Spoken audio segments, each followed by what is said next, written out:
ನಮಸ್ಕಾರ. ಕನ್ನಡ ಒನ್ ನ್ಯೂಸ್ಗೆ ಸ್ವಾಗತ. ನಾನು ನಿಮ್ಮ ಭಾಗ್ಯನಾರಾಯಣ ಬೊಗ್ಗವರಪು. ಚುನಾವಣಾ ಆಯೋಗದ ಮುಖ್ಯ ಚುನಾವಣಾಧಿಕಾರಿ ಅಥವಾ ಕಮಿಷನರ್ಗೆ ಯಾರೋ ಹೇಳ್ದಂಗಿದೆ, ಮೋದಿ ಅವರನ್ನ ನಿರಂತರವಾಗಿ ಅಧಿಕಾರದಲ್ಲಿ ಉಳಿಸ್ಕೊಳ್ಬೇಕಾದ್ರೆ, ಬಿಜೆಪಿಗೆ ಒಂದರ ನಂತರ ಒಂದು ಗೆಲುವನ್ನು ತಂದು ಕೊಡಬೇಕಾದ್ರೆ ಒಂದಷ್ಟು ಬಲಿಯಾಗಬೇಕು ಅಂತ. ಆ ರೀತಿಯಲ್ಲಿಯೇ ಎಲೆಕ್ಷನ್ ಕಮಿಷನ್, ಅದರಲ್ಲೂ ವಿಶೇಷವಾಗಿ ಚೀಫ್ ಎಲೆಕ್ಷನ್ ಕಮಿಷನರ್, ಮುಖ್ಯ ಚುನಾವಣಾ ಆಯುಕ್ತರಾದಂತಹ ಜ್ಞಾನೇಶ್ ಕುಮಾರ್ ಗುಪ್ತಾ ನಡವಳಿಕೆಯನ್ನು ತೋರಿಸ್ತಿದ್ದಾರೆ. ಎಷ್ಟು ನಡವಳಿಕೆ ಅಂತಂದ್ರೆ, ಇಲ್ಲಿಯವರೆಗೆ ಸುಮಾರು 35ಕ್ಕಿಂತ ಹೆಚ್ಚು BLOಗಳು ಬಲಿಯಾಗಿದ್ದಾರೆ. ಈಗ ಹೊಸದಾಗಿ ಅದಕ್ಕೆ ಇನ್ನೊಂದು ಸೇರ್ಪಡೆಯಾಗಿದೆ. ಆ ವ್ಯಕ್ತಿ ಸಾಯುವುದಕ್ಕೂ ಮುನ್ನ ಮಾಡಿರೋ ವಿಡಿಯೋ ನೋಡ್ತಿದ್ರೆ ಕರುಳು ಕಿತ್ತು ಬರುತ್ತೆ, ಅಳು ಬರುತ್ತೆ. ಯಾಕೆಂದ್ರೆ ಅದರಲ್ಲಿ ಅವನು ಬೇಡ್ತಾ ಇದ್ದಾನೆ, ಅಮ್ಮ ನನಗೆ ಬದುಕೋ ಆಸೆ ಇದೆ, ಆದರೆ ಆಗ್ತಿಲ್ಲ, ನಾನು ಹೋಗ್ತಾ ಇದ್ದೀನಿ, ನನ್ನ ಮಕ್ಕಳು ಹುಷಾರು. ಗೋಳಾಡಿದಾನೆ, ಆ ನಂತರ ಜೀವ ಬಿಟ್ಟಿದ್ದಾನೆ, ಆತ್ಮಹತ್ಯೆ ಮಾಡ್ಕೊಂಡಿದ್ದಾನೆ. ಸೊ ಯಾರಿದು ಹೊಸ ವ್ಯಕ್ತಿ ಬಲಿಯಾಗಿರುವಂತಹದ್ದು? ಮತ್ತು ಈ ಚುನಾವಣಾ ಆಯುಕ್ತರಿಗೆ ಅಥವಾ ಚುನಾವಣಾ ಮುಖ್ಯ ಆಯುಕ್ತರಿಗೆ ಏನು ಅವರ ಮನಸ್ಸಿನ ಒಳಗಿರುವಂತಹದ್ದು, ಅವರ ಪ್ರತಿಕ್ರಿಯೆ ಏನು, ಅದನ್ನು ಸಹ ತಿಳ್ಕೊಳ್ಳುವಂತಹ ಪ್ರಯತ್ನವನ್ನು ಮಾಡೋಣ. ಸೊ ನಿಮ್ಗೆ ಗೊತ್ತಿರೋ ಹಾಗೆ SIR ಅನ್ನುವಂತಹ ಒಂದು ಪ್ರಕ್ರಿಯೆಯನ್ನ ಇಡೀ ದೇಶದಲ್ಲಿ ಮಾಡಬೇಕು ಅಂತ ಪಣ ತೊಟ್ಟು ಬಿಹಾರದಲ್ಲಿ ಆರಂಭಿಸಿದ್ರು.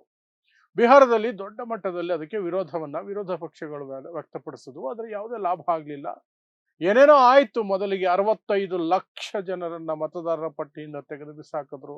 ಆ ನಂತರ ಸುಪ್ರೀಂ ಕೋರ್ಟ್ ಮಧ್ಯಪ್ರವೇಶ ಮಾಡಿ ಆಧಾರನ್ನು ಸಹ ನೀವು ದಾಖಲೆಯಾಗಿ ಸ್ವೀಕರಿಸಬೇಕು ಅಂತ ಹೇಳಿದ ನಂತರ ಒಂದಷ್ಟು ಜನಕ್ಕೆ ವಾಪಸ್ಸು ಸಿಕ್ತು. ಆದರೂ ಸುಮಾರು ಒಂದು 25 ಲಕ್ಷ ಜನ ತಮ್ಮ ಮತದಾನದ ಹಕ್ಕನ್ನು ಕಳ್ಕೊಂಡ್ರು. ಆ ನಂತರ ನಡೆದಂತಹ ಬಿಹಾರ ಚುನಾವಣೆಯಲ್ಲಿ ಫಲಿತಾಂಶಗಳು ಏನಾಯ್ತು ಅನ್ನೋದ್ರ ಬಗ್ಗೆ ನಾನು ನಿಮಗೆ ಬಿಡಿಸಿ ಹೇಳಬೇಕಾಗಿಲ್ಲ. NDA ತಾನೇ ಹೇಳಿಕೊಂಡಂತಹ 160 ಸ್ಥಾನಗಳಿಗಿಂತ 40 ಸ್ಥಾನ ಜಾಸ್ತಿ ಗೆದ್ಕೊಳ್ತು. 200+ ಗೆದ್ದು ಬಿಡ್ತು 243ರಲ್ಲಿ. ಅವರೇ ಹೇಳ್ಕೊಂಡಿದ್ದು, ಅಮಿತ್ ಶಾನೇ ಹೇಳ್ಕೊಂಡಿದ್ದು, ನಾವು 160 ಸೀಟ್ ಗೆಲ್ತೀವಿ ಅಂತ. 200+ ಹಾಗೆ ಹೋಯ್ತು. ಆಗಲೂ ಸಹ ಬಹಳ ಪ್ರಶ್ನೆಗಳು ಬಂದಿದ್ದು, ಈ SIR ಅನ್ನೋ ಮೂಲಕ ಏನ್ ಮಾಡಿದ್ದೀರಿ ನೀವು, ಎಲೆಕ್ಷನ್ ಕಮಿಷನ್, ಅದರ ಜೊತೆಗೆ ಮತಗಳ್ಳತನದ ಆರೋಪಗಳು ಮೊದಲಿನಿಂದಲೂ ಇದ್ದಿದ್ದೇನೆ, ಅದು ಸೇರ್ಕೊಳ್ತು. ಆ SIR ಅನ್ನ ಇನ್ನೂ ಒಂದಷ್ಟು ರಾಜ್ಯಗಳಿಗೆ ವ್ಯಾಪಿಸಬೇಕು, ವಿಸ್ತರಿಸಬೇಕು, ಎಲ್ಲ ರಾಜ್ಯಗಳಲ್ಲೂ ಮಾಡಬೇಕು ಅನ್ನುವ ಒಂದು ಯೋಜನೆಯ ಭಾಗವಾಗಿ ಈಗ 12 ರಾಜ್ಯಗಳಲ್ಲಿ ಮತ್ತು ಕೇಂದ್ರಾಡಳಿತ ಪ್ರದೇಶಗಳಲ್ಲಿ SIR ನಡೀತಾ ಇದೆ. ಆ ಹಿನ್ನೆಲೆಯಲ್ಲಿ ಸಾಕಷ್ಟು ಜನ BLO, ಬೂತ್ ಲೆವೆಲ್ ಆಫೀಸರ್, ಅವರೇನೆ ಮನೆ ಮನೆಗೆ ಹೋಗಿ ದಾಖಲೆಗಳನ್ನು ಪರೀಕ್ಷಿಸಿ ಅವರ ಅಪ್ಲಿಕೇಶನ್ ಅನ್ನು ಅಪ್ಲೋಡ್ ಮಾಡುವಂತಹ ಕೆಲಸವನ್ನು ಮಾಡೋದು.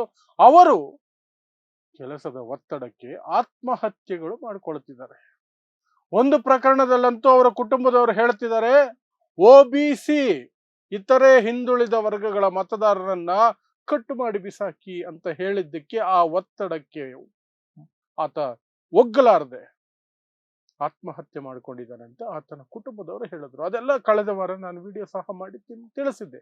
ಈಗ ಹೊಸ ಪ್ರಕರಣ ಬರ್ತಾ ಇದೆ. ಉತ್ತರ ಪ್ರದೇಶದ ಮೊರಾದಾಬಾದ್ ಅಲ್ಲಿ 46 ವರ್ಷದ BLO ಸರ್ವೇಶ್ ಸಿಂಗ್ ಅನ್ನುವಂತಹ ವ್ಯಕ್ತಿ ಆತ್ಮಹತ್ಯೆ ಮಾಡಿಕೊಂಡಿದ್ದಾರೆ. ಆತ್ಮಹತ್ಯೆಗೂ ಮೊದಲು ಒಂದು ವಿಡಿಯೋ ಮಾಡಿದ್ದಾರೆ. ಆ ವಿಡಿಯೋದಲ್ಲಿ ವಿವರಿಸಿದ್ದಾರೆ, ಒಂದು ಪತ್ರವನ್ನು ಸಹ ಬರೆದಿಟ್ಟಿದ್ದಾರೆ. ಆ ವಿಡಿಯೋದಲ್ಲಿ ಆತ ಗೋಳಾಡ್ತಿರೋದು ಅವ್ರ ತಾಯಿಗೆ ಸಂಬೋಧಿಸಿ ಗೋಳಾಡ್ತಿದ್ದಾನೆ. ಆತನಿಗೆ 4 ಜನ ಮಕ್ಕಳಂತೆ, ಹೆಣ್ಣು ಮಕ್ಕಳು 4 ಜನ. ಅವರನ್ನ ನೆನೆಸ್ಕೊಂಡು ಕಣ್ಣೀರು ಹಾಕ್ತಿದ್ದಾನೆ, ಅಳ್ತಿದ್ದಾನೆ.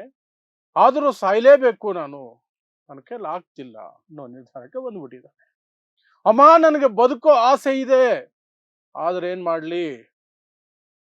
ಏನ್ ಮಾಡ್ಲಿ ಅಂತ ಗೋಳಾಡ್ತಾನೆ. ನನ್ಗೆ 4 ಜನ ಮಕ್ಕಳಿದ್ದಾರೆ. ಆ ಮಕ್ಕಳಿಗೆ ನನ್ನ ಹಣ ಏನು ಬರ್ಬೇಕು ಅದನ್ನ ದಯವಿಟ್ಟು ಸರಿಯಾಗಿ ತಲುಪಿಸಿ, ಅವ್ರ ಜೀವನ ರೂಪಿಸ್ಕೊಳ್ಳೋಕೆ ಅವಕಾಶ ಮಾಡಿಕೊಡಿ ಎಲ್ಲ ಬೇಡ್ಕೊಂಡಿದ್ದಾನೆ. ಆ ನಂತರ ಆತ್ಮಹತ್ಯೆ ಮಾಡಿಕೊಂಡು ತನ್ನ ಜೀವ ಬಿಟ್ಟಿದ್ದಾನೆ. ಅದರ ಜೊತೆ ಒಂದು ಪತ್ರವನ್ನು ಬರೆದಿದ್ದಾನೆ. ಪತ್ರದಲ್ಲೂ ಸಹ ಅದನ್ನೇ ಹೇಳಿದ್ದಾನೆ, ನಾನು ಶಾಲೆಯಲ್ಲಿ ಟೀಚರ್ ಆಗಿರುವವನು, ಮೊದಲ ಬಾರಿಗೆ ಎಲೆಕ್ಷನ್ ಡ್ಯೂಟಿ ಹಾಕಿದ ನನಗದು ಅರ್ಥ ಮಾಡ್ಕೊಳ್ಳೋದಕ್ಕೆ ಸಮಯ ಬೇಕು. ಆದರೆ SIR ನಲ್ಲಿ ಸಮಯಾವಕಾಶನೇ ಕೊಡ್ತಿಲ್ಲ, ಸರಿಯಾದ ಟ್ರೈನಿಂಗು ಕೊಡ್ತಾ ಇಲ್ಲ. ಒತ್ತಡ, ಎಷ್ಟು ಕೆಲಸ ಮಾಡಿದ್ರು ಮುಗಿತಾನೆ ಇಲ್ಲ. ನನ್ನ ಕೈಲಿ ಒತ್ತಡ ಸಹಿಸ್ಕೊಳಕ್ ಆಗ್ತಿಲ್ಲ. ಹಾಗಾಗಿ ನಾನು ಆತ್ಮಹತ್ಯೆ ಮಾಡ್ಕೊಳ್ತೀನಿ. ನನಗೆ 4 ಜನ ಮಕ್ಕಳಿದ್ದಾರೆ ಅಂತ ಮತ್ತೆ ಪತ್ರದಲ್ಲೂ ಅದನ್ನೇ ಹೇಳ್ಕೊಂಡಿದ್ದಾನೆ, ಗೋಳಾಡಿದ್ದಾನೆ. ಕೊನೆಗೂ ಒಂದು ಜೀವ ಹೋಯ್ತು. ಯಾಕೆ ಜೀವ ಕಳ್ಕೊಳ್ತಿದ್ದಾರೆ ಬಿ ಎಲ್ ಒಗಳು? ಒಂದು ಕಡೆ ಆತ್ಮಹತ್ಯೆ ರೂಪದಲ್ಲಿ ಕಳ್ಕೊಳ್ತಿದ್ರೆ, ಕೆಲವರು ಹೃದಯಾಘಾತ, ಬ್ರೈನ್ ಸ್ಟ್ರೋಕ್, ಹೀಗೆ ಸಾಕಷ್ಟು ಒಂದೇ ಕ್ಷಣದಲ್ಲಿ ಕುಸಿದು ಬಿದ್ದು ಸಾವು ಬರುವಂತಹ ಪ್ರಕರಣಗಳು ನಡೀತಾ ಇದೆ. SIR ಅಲ್ಲಿ ತೊಡಗಿಸಿಕೊಂಡಿರುವಂತಹ ಟೀಚರ್ಗಳಾಗಿರ್ಬೋದು ಅಥವಾ ಸರ್ಕಾರಿ ಉದ್ಯೋಗಿಗಳು ಏನೇ ಆಗಿರ್ಬೋದು, BLO ಆಗಿ ಕೆಲಸ ಮಾಡ್ತಿರುವಂತಹವ್ರು. ಅದಕ್ಕೆ ಕಾರಣ ಅವ್ರು ಹಾಕೊಂಡಿರೋ ಟೈಮ್ ಫ್ರೇಮ್. ಯಾರು? ಎಲೆಕ್ಷನ್ ಕಮಿಷನ್ ಹಾಕೊಂಡಿರೋ ಟೈಮ್ ಫ್ರೇಮ್. ಸಾಕಷ್ಟು ಜನ ಹೇಳ್ತಿದ್ದಾರೆ, ಪಶ್ಚಿಮ ಬಂಗಾಳದ ಮುಖ್ಯಮಂತ್ರಿ ಮಮತಾ ಬ್ಯಾನರ್ಜಿ ಹೇಳ್ತಾರೆ ಇದಕ್ಕೆ ಕನಿಷ್ಠ 6 ತಿಂಗಳು ಸಮಯ ಬೇಕು ಇದನ್ನು ಮಾಡೋದಕ್ಕೆ. ಆದರೆ ಒತ್ತಡ ಹೇರಿ BLOಗಳ ಜೀವ ಹಿಂಡಿ ಒಂದೇ ತಿಂಗಳಲ್ಲಿ ಮುಗಿಸ್ಬೇಕು ಅನ್ನುವಂತಹ ಆತರ ಇವರಿಗೆ ಯಾಕೆ?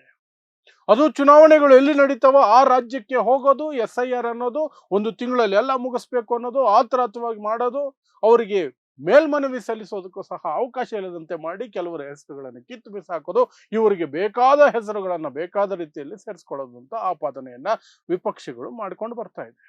ಅದು ನಿಜ ಸಹ ಹೌದು ಆಲ್ಮೋಸ್ಟ್. ಯಾಕೆ ಅಂದ್ರೆ ಒಂದು ತಿಂಗಳಲ್ಲೇ ಮಾಡಬೇಕು ಅನ್ನುವ ಹಠ ಯಾಕೆ? ಈಗ 12 ರಾಜ್ಯಗಳಲ್ಲಿ ನಡೆಸ್ತಾ ಇರುವಂತಹ SIR ಏನಿದೆ ಅದು ನವೆಂಬರ್ 4ನೇ ತಾರೀಕಿಗೆ ಸ್ಟಾರ್ಟ್ ಆಗುತ್ತೆ, ಡಿಸೆಂಬರ್ 4ಕ್ಕೆ ಅಂತ್ಯ ಅಂತೆ. ಈಗೇನೋ ಒಂದು ವಾರ ಎಕ್ಸ್ಟೆಂಡ್ ಮಾಡಿದ್ದಾರೆ, ಆಗ್ತಾ ಇಲ್ಲ ಅಂತ. ಯಾಕೆ ಒಂದೇ ತಿಂಗಳಿಗೆ ಮಾಡಬೇಕು ಅಂತ ಹಠ? ತಗೊಳ್ಳಿ, 1 ತಿಂಗಳು ಇನ್ನೂ ಎಕ್ಸ್ಟ್ರಾ ತಗೊಳ್ಳಿ, 2 ತಿಂಗಳು ಮಾಡಿ, 3 ತಿಂಗಳು ಮಾಡಿ, ಏನು ಅವಸರ? ಪ್ರಜಾಪ್ರಭುತ್ವದಲ್ಲಿ ಮತದಾನನೇ ಅತ್ಯಂತ ಶ್ರೇಷ್ಠವಾದಂತಹ ಮತ್ತು ಎತ್ತರದ ಕರ್ತವ್ಯ ಮತ್ತು ಒಂದು ಅವಕಾಶ ಪ್ರಜೆಗಳಿಗೆ. ಅದನ್ನ ಇಷ್ಟು ಆತುರವಾಗಿ ಕಿತ್ತು ಬಿಸಾಕೋದು, ಸೇರಿಸೋದು, ಏನೋ ಮಾಡುವಂತಹ ಅವಶ್ಯಕತೆ ಏನಿದೆ? ಆಗಲೇ ಅವರ ನಿಯತ್ತಿನಲ್ಲಿ ಏನೋ ಒಂದು ಖೋತ ಇದೆ ಅಂತ ಗೊತ್ತಾಗತ್ತೆ. ಏನು ಖೋತ ಅದು? ಬಿಜೆಪಿನ ಗೆಲ್ಸೋದ? ನರೇಂದ್ರ ಮೋದಿನ ಗೆಲ್ಸೋದ? ಇದಕ್ಕಾಗಿಯೇ ಚುನಾವಣಾ ಆಯೋಗ ಇರೋದಾ? ಇದಕ್ಕಾಗಿಯೇ ನರೇಂದ್ರ ಮೋದಿ ಆ ಚುನಾವಣಾ ಆಯೋಗದ ಮುಖ್ಯ ಏನು ಆಯುಕ್ತರಿದ್ದಾರೆ ಅವರ ಆಯ್ಕೆಯಲ್ಲಿ ಸುಪ್ರೀಂ ಕೋರ್ಟ್ ಪಾತ್ರ ಇರಬಾರ್ದು ಅಂತ ಕಿತ್ತು ಬಿಸಾಕಿ ಕೇವಲ 2 ಆಡಳಿತ ವರ್ಗದ ಮೆಂಬರ್ಸ್, ಒಂದು ಪ್ರೈಮ್ ಮಿನಿಸ್ಟರ್, ಇನ್ನು ಮಿನಿಸ್ಟರ್, ಒಬ್ಬರು ವಿಪಕ್ಷದಿಂದ ವಿಪಕ್ಷ ನಾಯಕ. ಅಲ್ಲಿಗೆ ವಿಪಕ್ಷ ನಾಯಕ 1 ಓಟು ನಡೆಯಲ್ಲ, 3ರಲ್ಲಿ 2 ಓಟು ಇವ್ರದೇ ಇರೋದು, ಆಗಲ್ಲ. ಅದರ ಜೊತೆಗೆ ಚುನಾವಣಾ ಮುಖ್ಯ ಆಯುಕ್ತರ ಮೇಲೆ ಅವರು ಅಧಿಕಾರ ಅವಧಿ ಆಗಿರಬಹುದು, ಅಧಿಕಾರ ಮುಗಿದು ನಿವೃತ್ತಿ ಆದ ನಂತರವಾಗಿರ್ಬೋದು, ಅವರ ಮೇಲೆ ಕೇಸ್ ಹಾಗಿಲ್ಲ ಅಂತ ಕಾನೂನು ಮಾಡಿಟ್ಟಿದೆ ಈ ಮೋದಿ ಸರ್ಕಾರ. ಕೇಸ್ ಮಾಡಂಗಿಲ್ಲ ನೀವು. ಇವರೆಲ್ಲ ಭಕ್ತರೆಲ್ಲ ಬಾಯಿ ಬಡ್ಕೊಳ್ತಾರಲ್ಲ, ಕೋರ್ಟ್ಗೆ ಹೋಗಂಗಿಲ್ಲ, ಕೇಸ್ ಮಾಡಂಗಿಲ್ಲ ಜ್ಞಾನೇಶ್ ಕುಮಾರ್ ವಿರುದ್ಧ. ಮೋದಿ ಸರ್ಕಾರದ ಕಾನೂನು ಅದು. ಜನ ಸಾಯ್ತಿದ್ದಾರೆ ಈ ರೀತಿ. ಅನಧಿಕೃತವಾಗಿ 50ಕ್ಕಿಂತ ಹೆಚ್ಚು ಜನ ಅಂತ ಕೆಲವರು ಹೇಳ್ತಾರೆ, ಆದ್ರೆ ಅಧಿಕೃತವಾಗಿ ಪಟ್ಟಿ ನೋಡಿದ್ರೆ 35+ ಜನ ಇಲ್ಲಿವರೆಗೆ BLOಗಳು ಆತ್ಮಹತ್ಯೆಗಳು ಮಾಡ್ಕೊಂಡಿದ್ದಾರೆ ಅಥವಾ ಹೃದಯಾಘಾತ, ಬ್ರೈನ್ ಸ್ಟ್ರೋಕ್ ಅಲ್ಲಿ ಸತ್ತು ಹೋಗಿದ್ದಾರೆ ಕರ್ತವ್ಯದ ಸಂದರ್ಭದಲ್ಲಿ. ಎಲ್ಲರ ಮನೆಯವರು ಅಥವಾ ಅವರ ಪತ್ರಗಳು, ಅವರ ವಿಡಿಯೋಗಳು ಹೇಳ್ತಿರುವಂತಹದ್ದು ಒತ್ತಡ ಒತ್ತಡ ಒತ್ತಡ ಒತ್ತಡ. ಒಂದು ಪ್ರಕರಣದಲ್ಲಿ OBC ಮತಗಳನ್ನ ತೆಗೆದು ಬಿಸಾಕಿ ಅಂತ ನನ್ನ ಮೇಲೆ ಒತ್ತಡ ಹಾಕಿದ್ರು, ಹಾಗಾಗಿ ಸತ್ಯ ಅಂತ ಹೇಳಿದ್ರು ಅಂತ ಅವ್ರ ಕುಟುಂಬಸ್ಥರು ಹೇಳ್ಕೊಂಡಿದ್ದಾರೆ. ಅವ್ರು ಆತ್ಮಹತ್ಯೆ ಮಾಡ್ಕೊಂಡಿದ್ದು ಅವನ ಮೇಲೆ ಒತ್ತಡ ಬಿತ್ತು, OBC ಮತಗಳನ್ನ ಕಟ್ ಮಾಡಬೇಕು ಅಂತ. ಆತನ ಕೈಲಿ ಅದು ಮಾಡಕ್ ಸಾಧ್ಯ ಆಗ್ಲಿಲ್ಲ ಅಂತ. ಈ ಪ್ರಕರಣದಲ್ಲಿ ನೋಡಿ, ಮೊದಲನೇ ಬಾರಿಗೆ ಕರ್ತವ್ಯವನ್ನ ಕೊಟ್ಟಿದ್ದಾರೆ, ಅದನಿಗೆ ಅರ್ಥ ಮಾಡ್ಕೊಳ್ಳೋಕ್ಕೂ ಟೈಮ್ ಇಲ್ಲ. ಆದ್ರೂ ಮಾಡು ಮಾಡು ಮಾಡು ಮಾಡು ಜೀವ ಮುಟ್ಟಿದ್ದಾನೆ. ಇನ್ನು ಇದಕ್ಕೆ ಪ್ರತಿಕ್ರಿಯೆ ಕೊಡಬೇಕಾದಂತಹ ಚುನಾವಣಾ ಆಯೋಗ ತುಟಿಕ್ ಬಿಟ್ಟಿಕ್ ಅಂತ ಇಲ್ಲ, ಆದ್ರೆ ತಮ್ಮ ವೆಬ್ಸೈಟ್ ನಲ್ಲಿ ಎಂಜಾಯ್ ಮಾಡುವಂತಹ ವಿಡಿಯೋಗಳನ್ನ ಹಾಕೊಂಡಿದ್ದಾರೆ. ಕೆಲವು BLOಗಳು ಕೇರಳದಲ್ಲಿ ಕುಣಿತಾ ಇರೋದನ್ನ ಹಾಕಿದ್ದಾರೆ. ಅವ್ರಿಗೇನೋ ಒಂಥರ ಸಣ್ಣದಾಗ ಒಂದು ಕಾರ್ಯಕ್ರಮ ಏರ್ಪಾಟ್ ಮಾಡಿದ್ರಂತೆ, ರಿಲ್ಯಾಕ್ಸ್ ಆಗೋದಕ್ಕೆ ಅವ್ರಿಗೆ ಡ್ಯಾನ್ಸ್ ಮಾಡಕ್ ಅವಕಾಶ ಕೊಟ್ಟಿದ್ರಂತೆ, ಅವರು ಡ್ಯಾನ್ಸ್ ಮಾಡ್ತಿದಾರಂತೆ. ನೋಡಿ BLOಗಳು ಎಷ್ಟು ಎಂಜಾಯ್ ಮಾಡ್ತಿದ್ದಾರೆ ಅಂತೆಲ್ಲ ಹಾಕೊಂಡಿದ್ದಾರೆ. ನಾಚಿಕೆ ಮಾನ ಮರ್ಯಾದೆ ಇದೆಯಾ ಈ ಎಲೆಕ್ಷನ್ ಕಮಿಷನ್? ಜನ ಸಾಯ್ತಿದಾರ ಒಂದು ಕಡೆ, ಈ ವ್ಯಕ್ತಿನೇ ಸತ್ತೋಗಿದಾರಲ್ಲ, ಸರ್ವೇಶ್ ಸಿಂಗ್ ಅನ್ನುವಂತಹ ವ್ಯಕ್ತಿ. ಅಂತಹ ಸಂದರ್ಭದಲ್ಲಿ ಕೇರಳದಲ್ಲಿ ಕುಣಿಯೋ ವಿಡಿಯೋಗಳು ಹಾಕೊಂಡು ಇವರು ಖುಷಿ ಪಡ್ತಿದ್ದಾರೆ. ಯಾವ ರೀತಿ ಇದನ್ನ ತಿರುಚಿ ಜನಕ್ಕೆ ತೋರಿಸ್ತಾರೆ ಅಂತ ನೋಡಿ.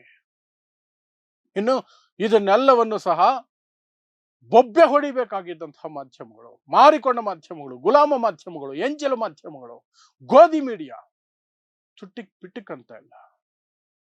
ಒಂದು ಶಬ್ದ ಇಲ್ಲ, ಒಂದು ಸುದ್ದಿ ಜೋರಾಗಿಲ್ಲ, ಒಂದು ಡಿಬೇಟ್ ಇಲ್ಲ, ಏನೋ ಒಂದು ಲೈನಲ್ಲಿ ಹಾಕಿ ಬಿಸಾಕ್ಬಿಡೋದು ಬೇಕಾಬಿಟ್ಟಿ. ಯಾಕೆ? ಮೋದಿ ಸರ್ಕಾರ, BJP ಸರ್ಕಾರ, NDA ಸರ್ಕಾರ. ಅದಕ್ಕೆ ಧಕ್ಕೆ ಆಗುತ್ತೆ.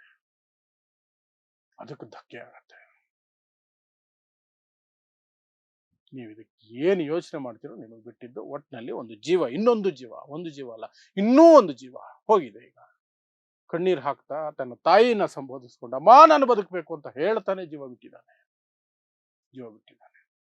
ಎಲೆಕ್ಷನ್ ಕಮಿಷನ್ ಒತ್ತಡ ಅಷ್ಟೇ ಮೇಲೆ.